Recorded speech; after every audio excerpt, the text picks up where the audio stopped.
Good morning student. मैं आपका रोशन एक बार फिर से आपके बीच नए वीडियो के साथ नए चैप्टर के साथ उपस्थित हूँ। देखिए, हम लोग 9th का हिंदी पढ़े एक दो लेसन। अब उसके बाद हम लोग फिजिक्स स्टडी कर रहे हैं। फिजिक्स में हमारा चौथा चैप्टर है जिसका नाम है गुरुत्वाकर्षण। देखिए, गुरुत्वाकर्षण एक बहुत ही फिजिक्स का इंपॉर्टेंट चैप्टर है जो कई वैज्ञानिकों के शोध से बना। सबसे पहले इसके बारे में बताने वाले साइंटिस्ट का जो नाम था वो थे गैलीलियो गैली। गैलीलियो जो कि इटली के वैज्ञानिक थे, उन्होंने बताया कि कोई भी वस्तु जब पृथ्वी की ओर गिरती है, मुक्त रूप से गिरती है, तो उसके गिरने का जो समय होता है वो एक जैसा होता है, चाहे वो वस्तु 10 ग्राम की हो, 50 ग्राम की हो, या 100 ग्राम की हो, या 100 किलो की हो।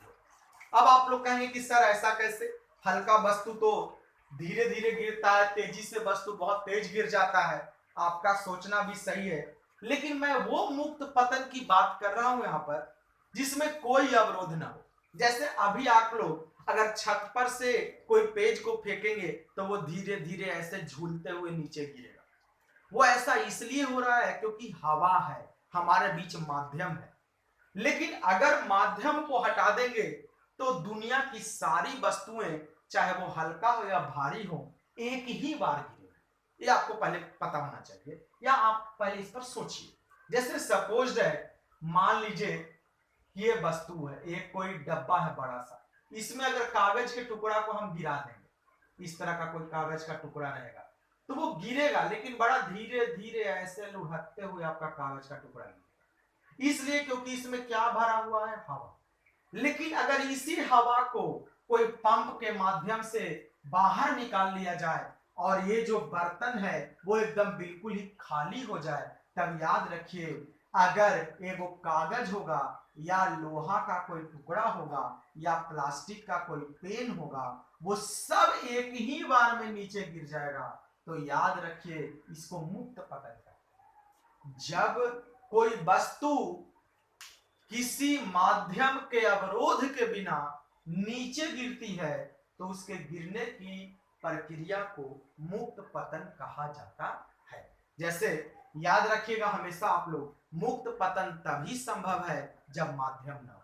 जैसे अभी हम यहां पर से पेन को नीचे गिराएंगे या कोई कागज के टुकड़ा को गिराएंगे तो पेन जल्दी गिर जाएगा, लेकिन कागज का टुकड़ा बाद में गिरेगा। ऐसा इसलिए होगा क्योंकि यहाँ पर हवा जैसा माध्यम भरा हुआ है। लेकिन अगर यहाँ पर हवा ना हो तो पेन और कागज का टुकड़ा दोनों एक साथ जमीन पर गिरेगा, और उस गिरने की प्रक्रिया को हम लोग क्या कहेंगे, मुक्त पतन। और इसको बताने वाले पहले व्यक्ति का नाम था गैलीलियो गैली, जो इटली के थे। लेकिन उनके मरने के बाद अंग्रेज वैज्ञानिक रॉबर्ट बॉयल ने इसको प्रायोगिक तौर पर प्रूफ किया, और इसके लिए वो एक मीनार का उपयोग किए, जो आप लोग जानते भी होंगे, पीसा की झुकी हुई मीनार। पीसा की झुकी हुई मीनार से वो प्रयोग किए, और प्रयोग करके उन्होंने दिखाया कि कोई भी वस्तु जब नीचे गिरती है तो उस पर एक त्वरण लगता है। देखिए, त्वरण पीछे पढ़े होंगे आप लोग, त्वरण लगता है, और उस त्वरण को हम लोग क्या कहते हैं, गुरुत्वीय त्वरण। गुरुत्वीय त्वरण, और इसको हम लोग शॉर्टकट में छोटी जी से डिनोट करते हैं, स्मॉल जी से। इसका वैल्यू होता है 9.8 मीटर प्रति सेकेंड स्क्वायर, या कहीं कहीं इसके वैल्यू को 10 भी लिया जाता है। तो ये सब प्रयोग चला, मुक्त पतन हो गया। हालांकि आगे जाएंगे हम लोग तो न्यूटन साहब भी इसमें आना शुरू हो जाएंगे, क्योंकि गुरुत्वाकर्षण है। तो सबसे पहले आप लोग लिखिए मुक्त पतन क्या है। सबसे पहले लिखिए मुक्त पतन क्या है।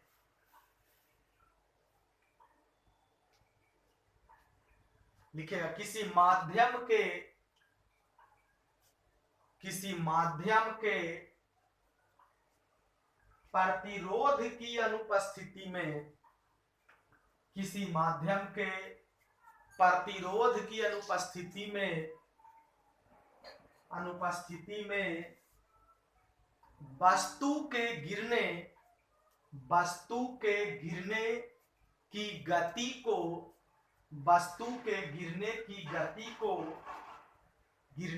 गति को मुक्त पतन कहते हैं। मुक्त पतन कहते हैं।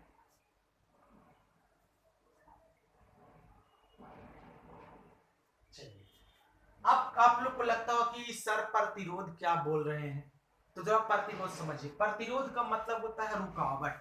आज देखिए, लिखना कम समझना ज्यादा होगा। प्रतिरोध का मतलब क्या होता है? रुकावट।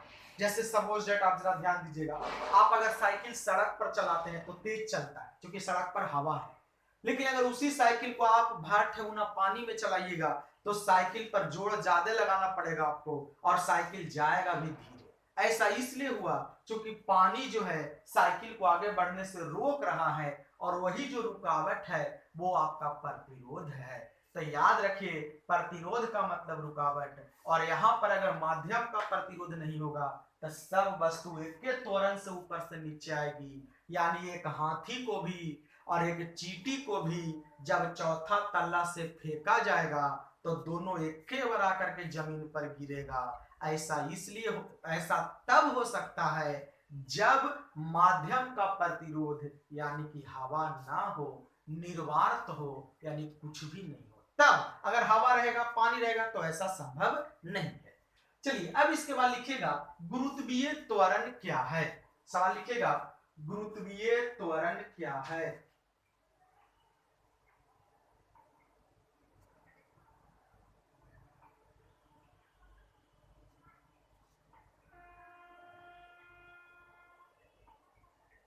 क्वेश्चन लिखिएगा गुरुत्वीय त्वरण क्या है।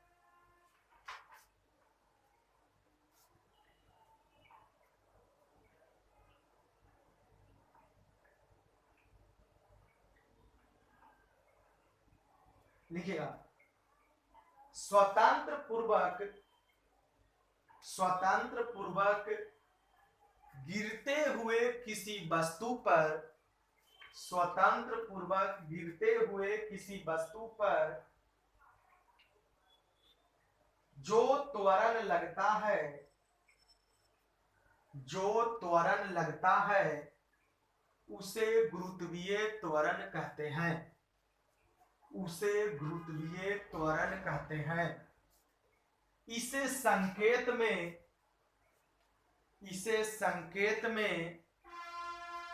स्मॉल जी से, इसे संकेत में स्मॉल जी से सूचित करते हैं।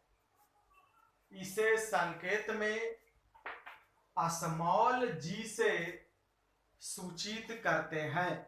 चलिए, उसके नीचे पॉइंट बनाइएगा, लिखिएगा स्मॉल जी का मान, स्मॉल जी का मान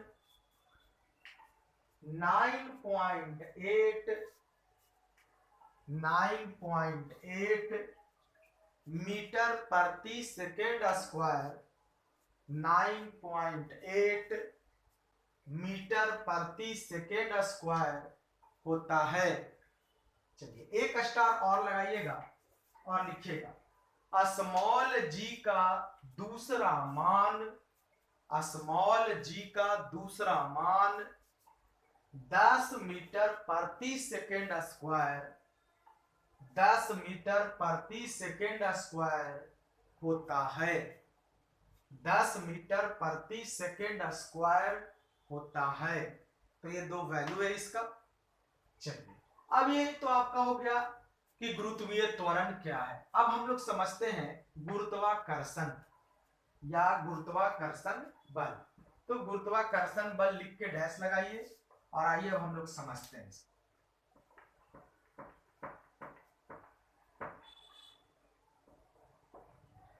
गुरुत्वाकर्षण बल लिख के डैश लगाइए। अब जरा समझिए, कोई भी दुनिया में दो वस्तु वो एक दूसरे को खींचती है।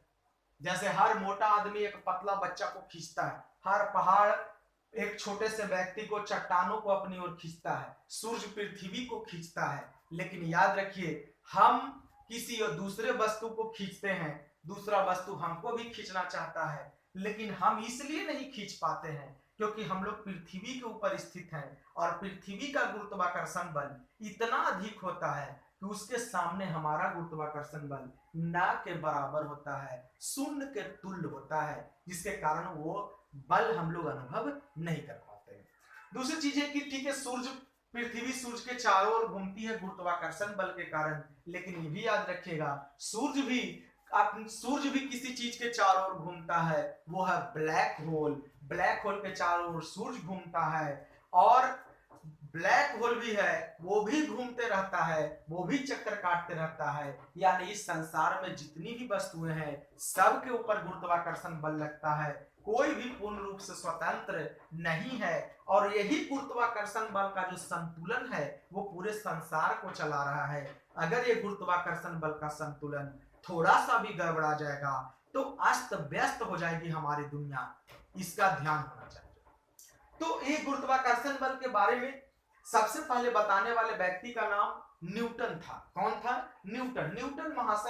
न्यूटन ने सबसे पहले हम लोग को बताया कि कोई भी दुनिया की दो वस्तु एक दूसरे को खींचती है और उसके बीच जो बल लगता है उसको हम लोग गुरुत्वाकर्षण बल कहते हैं। तो गुरुत्वाकर्षण बल लिख के डैश लिखिएगा, किन्हीं दो वस्तुओं के बीच लगने वाले आकर्षण बल को, किन्हीं दो वस्तुओं के बीच लगने वाले आकर्षण बल को, किन्हीं दो वस्तुओं के बीच लगने वाले आकर्षण बल को गुरुत्वाकर्षण बल कहते हैं।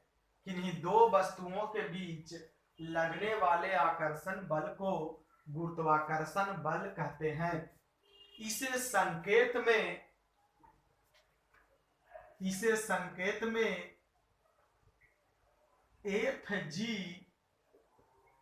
या Gf से सूचित करते हैं, या F भी लिख सकते हैं, या F से सूचित करते हैं। अब आइए इसका फॉर्मूला क्या होता है। इसका फॉर्मूला होता है, हालांकि आगे बताएंगे कि फॉर्मूला आया कहां से। F बराबर G m1 इंटू m2 बटा r स्क्वायर। याद रखिए यहां पर m1 का मतलब होता है पहला द्रव्यमान, इसके बारे में पीछे भी पढ़े थे। m2 का मतलब होता है दूसरा द्रव्यमान। r हो गया दो वस्तु के